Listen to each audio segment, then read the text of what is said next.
हमारे गाड़ियों में बहुत तरह के गियर्स यूज किए जाते हैं। किसी को पैरेलल शाफ्ट्स के लिए यूज किया जाता है तो किसी को 90 डिग्री के एंगल पे लगे हुए शाफ्ट्स के लिए यूज किया जाता है और कोई कोई तो रोटेशनल मोशन को लीनियर मोशन में कन्वर्ट करते हैं। अब भले हमारे गाड़ियों में इतने तरह के गियर्स यूज किए जाते हैं, इन सब का काम या तो टॉर्क मल्टीप्लाई करना होता है या फिर स्पीड। लेकिन ये गियर्स टॉर्क और स्पीड को मल्टीप्लाई करते कैसे हैं? और इस सब के चक्कर में गियर्स में किसी तरह के लिमिटेशन तो नहीं होते ना जिसका हमें ध्यान रखना पड़े। गियर्स पे बने होते हैं दांत, मतलब कि तीत, और दो गियर्स को जोड़ने पे इन तीत के रेशियो के बेसिस पे पता चलेगा कि वो दो गियर्स स्पीड मल्टीप्लाई करेंगे या फिर टॉर्क। अगर स्पीड मल्टीप्लाई करना है तो ड्राइवर गियर के मतलब कि इनपुट गियर के नंबर ऑफ टीथ ज्यादा होने चाहिए compare to the driven gear और द आउटपुट गियर, तब जाके वो स्पीड मल्टीप्लाई करेंगे। लेकिन अगर इन्हीं गियर्स को उल्टा लगाया जाए तो वो टॉर्क मल्टीप्लाई करेंगे। मतलब अगर इनपुट गियर के नंबर ऑफ टीथ कम हो compare to the number of teeth on the output gear, तब वो टॉर्क मल्टीप्लाई करेंगे।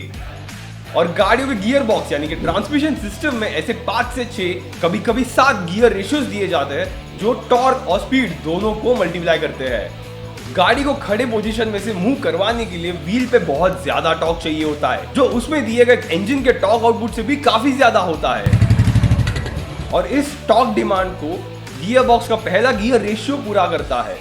तो क्या इसका मतलब ऐसा कि अगर मैं चाहूं तो मैं अपने बाइक के गियर बॉक्स में से पहले गियर रेशियो के गियर्स को निकाल कर उसके जगह पे ज्यादा नंबर ऑफ टीथ वाले गियर्स को लगा दूं तो वो ज्यादा टॉर्क प्रोवाइड करेगा? हाँ, पॉसिबल है, लेकिन इसमें बहुत दिक्कतें हैं। टॉर्क आउटपुट बढ़ाने के चक्कर में अगर इनपुट गियर की डिजाइन बहुत बार छोटी हो गई तो जो व्हील पे रिक्वायर्ड टॉर्क प्रोवाइड करने के लिए जितना फोर्स इस गियर पे लगेगा वो बहुत ज्यादा होगा और वो ये गियर झेल नहीं पाएगा और इसके दांत टूट जाएंगे।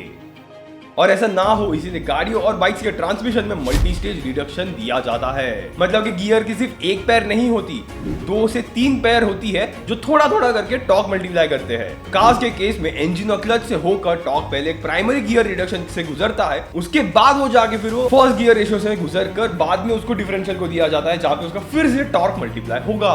और बाइक्स के केस में भी कुछ ऐसा ही होता है, लेकिन सेकेंडरी गियर रिडक्शन जो होता है उसमें हमारा स्प्रॉकेट और चेन यूज किए जाते हैं। और इसी की वजह से गियर बॉक्स के हर गियर रेशियो के गियर्स को इस तरह से डिजाइन किया जाता है कि वो इजीली ना टूटे और वो लंबे समय तक टिके रहे, चाहे फिर वो फर्स्ट गियर हो जिसको हाई टॉर्क देना हो या फिर लास्ट गियर हो जिसे हाई स्पीड देना हो। अब यूजुअली हमारे गाड़ियां और बाइक्स का जो लास्ट गियर होता है, यूजुअली 5th या फिर 6th गियर, वो मोस्ट केसेस में 1:1 का गियर रेशियोज बनाते हैं। मतलब कि जितने स्पीड पे इनपुट गियर घूमेगा उतने ही स्पीड पे आउटपुट का भी गियर घूमेगा। लेकिन बहुत से गाड़ियों में लास्ट गियर के लिए ओवरड्राइव रेशियो दिया जाता है जिसमें आउटपुट का गियर इनपुट से भी ज्यादा तेज घूमेगा। इसके हिसाब से तो मैं अपनी बाइक की टॉप स्पीड और भी ज्यादा बढ़ा सकता हूँ ना। मुझे तो सिर्फ लास्ट गियर रेशियो में छोटा गियर लगाना पड़ेगा।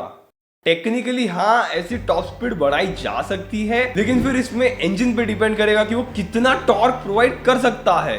क्योंकि जैसे जैसे गाड़ी की स्पीड बढ़ती जाएगी उस पर लगने वाला रोड और हवा का रेजिस्टेंस भी उतना ही ज्यादा बढ़ता जाएगा और इसकी वजह से इंजन सिर्फ एक हद तक गाड़ी को तेज चला सकता है। तो अब समझ आया ना किस तरह के गियर बॉक्स यानी कि ट्रांसमिशन के गियर्स किस तरह से टॉर्क और स्पीड को मल्टीप्लाई कर सकते हैं। गाड़ियों में तो ऐसे बहुत सारे गियर बॉक्सेस मतलब कि ट्रांसमिशन को यूज किया जाता है, like the constant mesh gear box, the synchro mesh gear box, the dual clutch transmission, the AMD transmission and the IMD transmission, जिनके बारे में जानने के लिए आपको ये वाली बुक पढ़नी चाहिए। जिस तरह से आपने जाना कि गियर बॉक्स के गियर्स को डिजाइन करने में इतने सारे लिमिटेशंस होते हैं, उसी तरह से इंजन के डिजाइन में भी इतने ही सारे लिमिटेशंस होते हैं, जिनके बारे में जानने के लिए आपको ये वाला वीडियो देखना चाहिए। And I'll see you guys on next Thursday at 7:30 PM.